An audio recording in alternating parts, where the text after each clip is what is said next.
I 10 ljudi ode u Gamer, vaš otac, pokazat ću vam kako da upalite kompjuter. To je veoma teška situacija kada ste tek došli iz nekog sela ili negdje, a tamo ste nosili kompjuter i teško vam je to da namještate, naravno.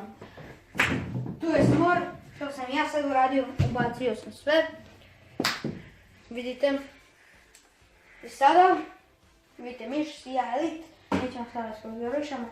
Ajmo sad. Prvo ko prvo trebate se sagnati. To je najteži deo.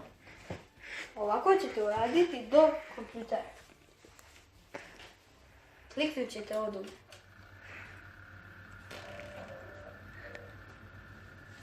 Tako što radim. Uzet ćete, naravno, i gledati. Uzet ćete jednu stolicu sa 2 opera, sa 4 prsta. Ćete dići. Spustite je tu. Naravno, nećete prelaziti prema vama.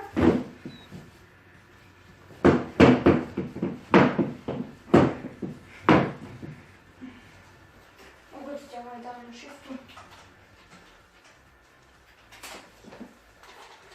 Izvolite. Vola. Dronček je došao. Moj drug je to izbacio. O, a tu je pičku materiju.